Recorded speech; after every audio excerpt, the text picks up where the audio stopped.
초반에만 몇 번 계속 흐름이 뒤바뀌고 있습니다.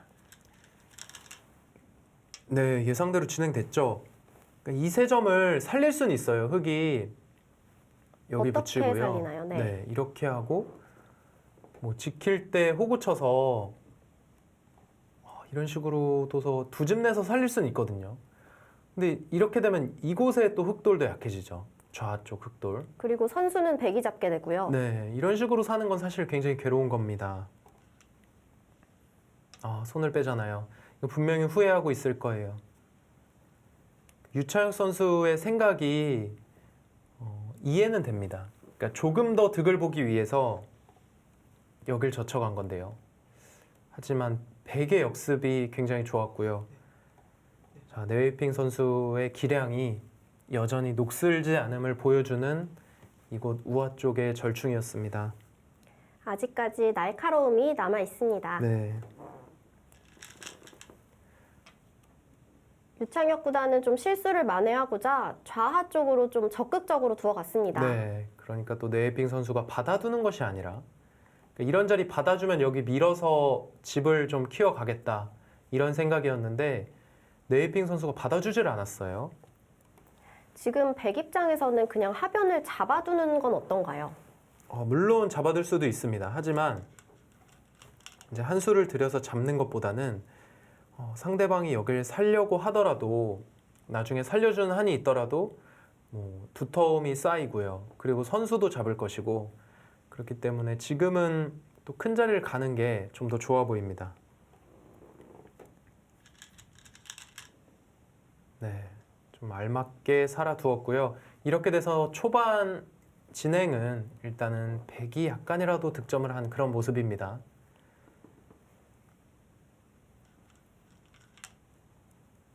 자, 이제 살리러 가는데요. 거기를 뒀습니까? 일단 유창혁 선수도 좀 좋은 수로 보여요. 이 수의 의미는 이제 백이 이렇게 잡으러 오면요. 네. 여길 미는 수가 급소다. 이런 뜻이거든요. 밀면 백이 맞게 되면요? 네, 여기를 그냥 맞게 되면 단수를 쳐서 이으면 넘어가요. 그렇다고 백이 여기를 내려서서 패를 하는 것은 수가 크게 난 거고요. 그렇다면 이게 백이 잘 안 되니까 여길 뻗어야 되거든요. 그러면 뭐 이렇게 선수고 이렇게 사는 것은 그래도 아까 전에 조금 백에게 두터움을 허용하고 산 것보다는 네. 훨씬 더 좋습니다. 일단 유창혁 선수 좋은 수를 두면서 뒷맛을 노려갔고요. 지금 백이 바로 치중 가는 수는 안 되나요? 네, 지금 상황에서 이 자리를 바로 치중 가면 네. 일단 막을 거고요. 그럼 결국 다시 이런 식으로 둬야 되거든요. 근데 계속해서 여기 밀어가는 게 좀 급소로 남아 있어요. 그래서 일단은 네이핑 선수도 손을 돌렸는데요. 자, 이렇게 되면 일단은 크게 살았습니다. 이 대국에서는 네이핑 구단이 좀 손 빼는 수가 많이 나오는 것 같아요. 네. 사실 인공지능이 등장하면서 가장 많이 좀 배웠다, 기사들이 좀 느꼈다 이런 것 중에 하나가 손을 빼는 겁니다. 뭔가 한창 전투가 이어지다가 뭔가 사람의 생각으로는 여기 손을 빼면 주도권을 내줄 것 같아서 계속 그곳에만 생각을 하는데 인공지능은 그 상황에서 승리 확률이 가장 높은 곳을 찾잖아요. 그러다 보니까 그냥 아무렇지도 않게 손을 빼는 그런 경우가 굉장히 많은데요. 그 옛 격언 중에 모르면 손 빼라. 이 격언이 좋은 격언이었네요. 네, 그 격언이 또 다시 재평가를 받는 네. 요즘. 보통 하수들이 좀 많이 사용하는 격언이었거든요. 네. 요즘 뭐 알고 손 뺀다 뭐 약간 이런 느낌인 것 같아요. 자, 지금은 일단은 유창혁 선수가 좋은 수를 두면서 아래쪽을 손쉽게 살려냈거든요. 이렇게 되면 바둑은 다시 원점으로 돌아갔습니다. 기존에 이 수가 원래 있었다면 그 정도로 유창혁 선수가 손실을 입은 건 아니었어요. 얼핏 보기에는 좀 굉장히 큰 손실을 입은 것처럼 보았지만 유창혁 선수가 좋은 수를 준비하고 있었고요. 자, 이제 다시 들어가면서 거기 씌울 때 여기 연결하는 수가 있잖아요. 네. 그러니까 흑은 아마 마음껏 또 이런 데를 붙이고 젖힌다거나 또는 좀 더 과감하게 들어가 버릴 수도 있고요. 일단 붙였습니다.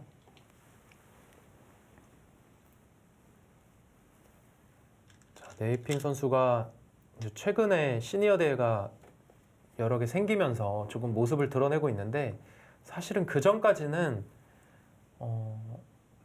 이제 바둑도장 운영도 직접 했고요. 또 대표적인 제자가 굉장히 많은 제자가 있습니다만 바로 직계 제자로는 창하오 구단이 있어요. 네.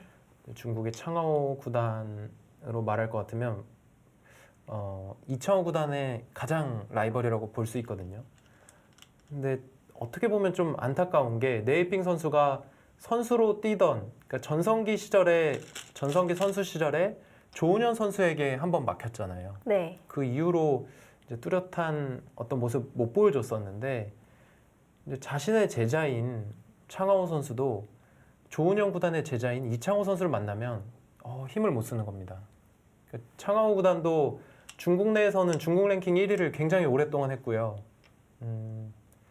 정말 뭐 굉장히 좋은 선수인데 유독 이창호 선수만 만나면 힘을 못 썼던 그런 기억이 있죠.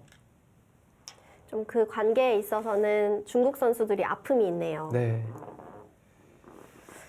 그리고 자. 네이핑 구단의 제자 중에는 마샤오춘 선수도 있는데 마샤오춘 선수는 또 유창혁 구단의 라이벌이었죠. 그렇습니다. 그러니까 어떻게 보면 중국 바둑은 네이핑 선수로부터 조금 이렇게 점차 퍼지기 시작했고 이제 한국 같은 경우는 네이핑 선수의 라이벌이라고 할 수 있는 조은영 구단 시대부터 사실 그 시대가 가장 본격적으로 세계대회 시작이 됐던 시기이기 때문에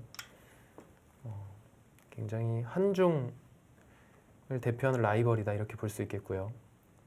뭐 줄줄이 내려오죠. 이창호, 창하오. 그 다음에는 이세돌, 구리. 그리고 최근에는 박정환, 커제까지 한중 라이벌 구도가 지속되고 있고요. 자, 어느 정도 상변에서는 타협이 됐습니다. 그러니까 흑은 그냥 연결했고 백도 좀 두텁게 처리를 했고요. 자, 흑도 좋은 자리를 두면서 일단 은근히 이 백도를 압박하고 있는데요. 이렇게 되고 보니까 사실은 백이 그렇게 집이 많진 않아요. 네. 기존의 집을 한번 볼까요? 이곳에 4집, 여기 6집 하면 10집이고요.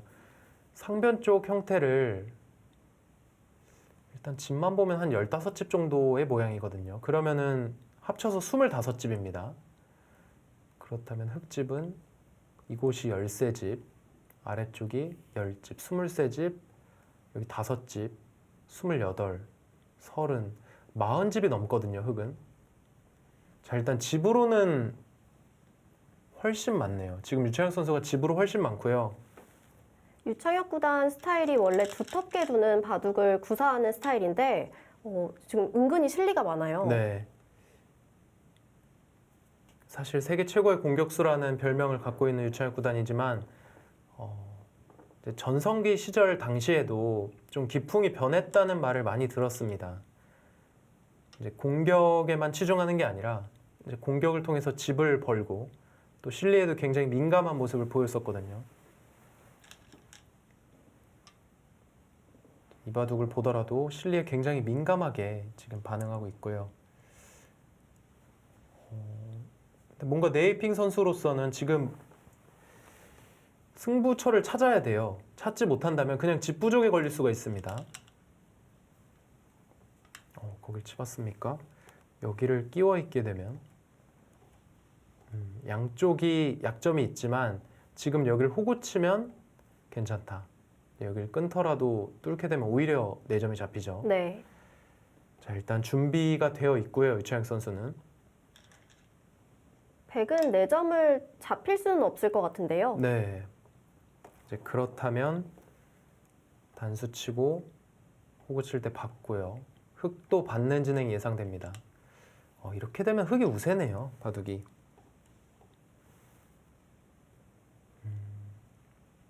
그러니까 돌이켜 보면 결국 유창혁 선수가 이곳을 뒀는데 네. 네이핑 선수가 손을 뺐잖아요. 이제 손을 빼니까 여기서 이렇게 알기 쉽게 살았거든요. 이렇게 돼선 흑이 좀 편했던 것 같아요. 그러니까 상대가 수를 내려왔을 때 뭔가 이곳에서 좀 응징을 했어야 될 것 같은데 일단 지금 상황은 유창혁 선수가 조금 편한 그런 상황이고요. 네웨이핑 구단이 계속해서 손을 뺄 때 유창혁 구단이 좀 응수를 잘했던 것 같습니다. 네.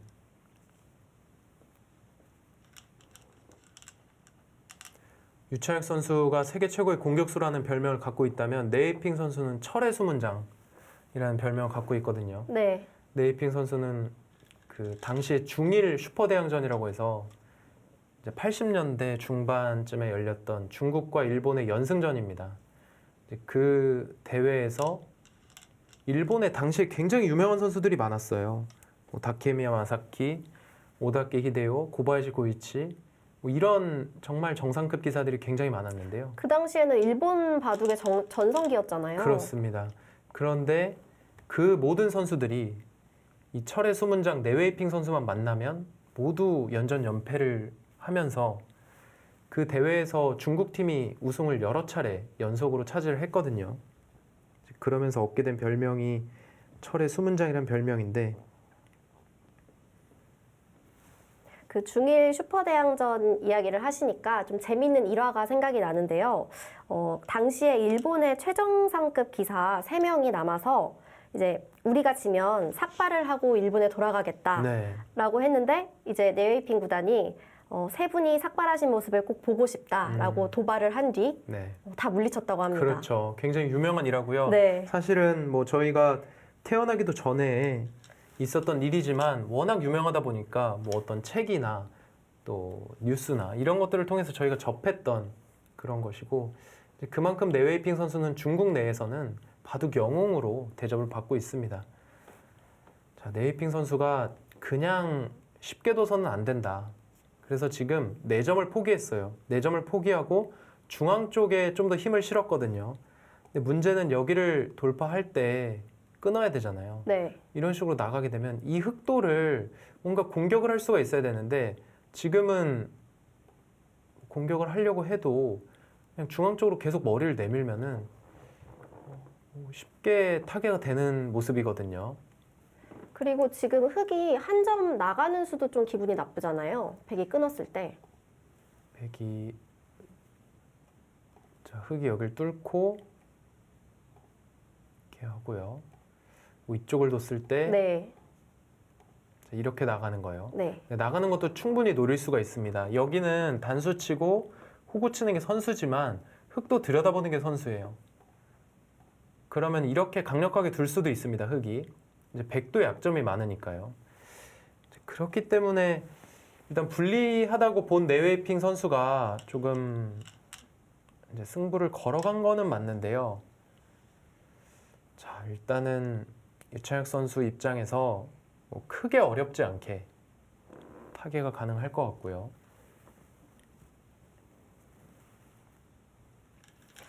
유창혁 구단이 전성기였던 시절에 이제 뭐 조은현 구단, 서봉수 구단, 이창호 구단 이렇게 해서 사천왕이라고도 불렸는데 네.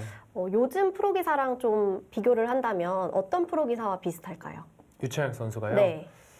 어떤 기풍적인 부분에서요. 네. 아니면 기풍적인 부분에서 기풍적으로는 굉장히 공격적이고 뭐 앞서 여러 차례 별명도 언급했습니다만 세계 최고의 공격수라는 별칭을 얻고 있는 선수기 때문에 글쎄요. 지금은 사실 다들 공격을 좀 꺼리는 추세거든요. 저는 글쎄 정상급에는 사실 비슷한 선수가 최철한 선수. 약간 좀 뭐 힘바둑이고 네. 좀 공격적인 최철한 선수의 바둑이 떠오르고요. 또는 돌주먹이라고 불리는 김명훈 선수. 이런 선수들, 공격적인 선수들이 좀 떠오릅니다.